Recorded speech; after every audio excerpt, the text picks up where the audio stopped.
Standing on the 12th floor of the Capitol Records Tower in Hollywood, Beck gazed through a south-facing window and pointed toward a neighborhood straddling nearby Sunset Boulevard. "We lived over there when I was a kid, and it was all bungalow houses for 6 or 7 blocks in every direction," the singer said. Today the family homes are long gone, of course, replaced by office structures and densely packed apartment buildings. Construction cranes dotted the view from Capitol on a recent afternoon, a forecast of still more development to come. Yet Beck wasn't surveying the transformation with an old-timer scorn. His tone was philosophical as he imagined a future when "You'll tell a young person that you used to live in a house," as he put it with a gentle laugh, "they'll be like, they used to have houses here for nearly 25 years. Beck has been keeping himself open to change, veering among musical styles, from the junkyard hip-hop of Loser to the swinging soul funk of SEXX Lost to the crisp 60s rock of Gamma Ray, with the dogged curiosity of someone convinced his next discovery could be his best." Now, the 47-year-old has undertaken what might be his most surprising shift yet.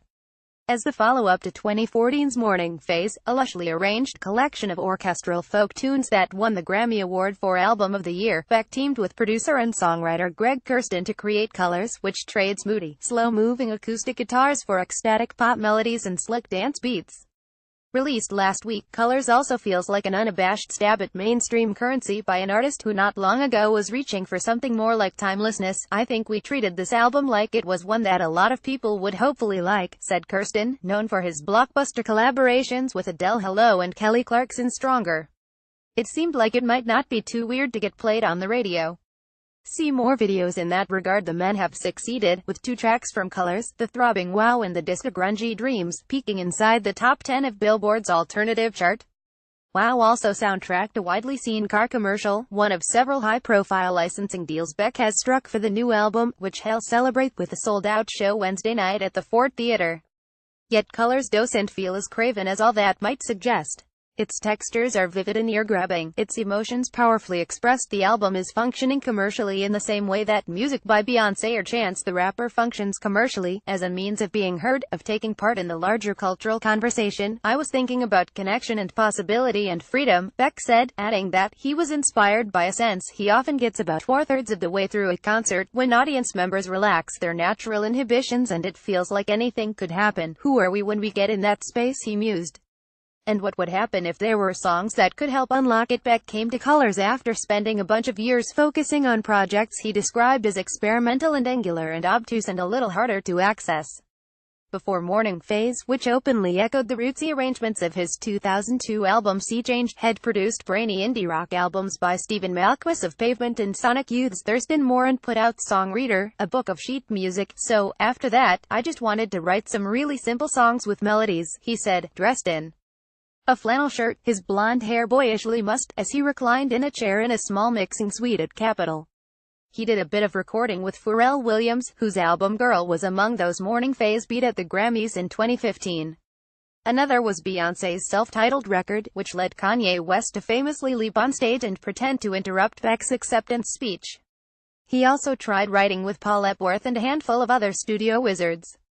But nothing clicked like the stuff he did with Kurstin, whom had met years before when the producer played keyboards on Beck's tour behind Sea Change. Working together at Kurstin's studio in Los Angeles, the two would start songs on piano, trying to make them as sturdy, and as catchy, as possible. "It was like our own little Brill building," Beck said, referring to the community of pop songwriters who wrote in offices at that New York landmark in the 1950s and 60s. Kurstin added that quality control was high. "We'd throw out whole verses and choruses if they weren't right," he said, a method Kurstin was accustomed to but that Beck was embracing fully for the first time. See more videos. Once the basic tunes were in shape, the men set about carefully arranging them for maximum impact. Beck said their goal was an album as thoroughly considered as Michael Jackson's Thriller or Pet Sounds by the Beach Boys, one for which every idea was attempted, every option explored. "You make records for long enough," he said, "and you know what your default settings are. Like, the first song we did was Dear Life, a funky rock number built on fuzzy electric guitar and a rolling saloon piano lick. Okay, that's the default.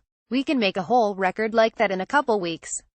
Now let's go get lost and try to find something else." What they found were the thrusting rhythms in Square One, the blissed out synths in Seventh Heaven, and the sliced-endest vocal layering in the title track, techniques that seem new for Beck even as they push the music toward the sound of modern top 40 pop.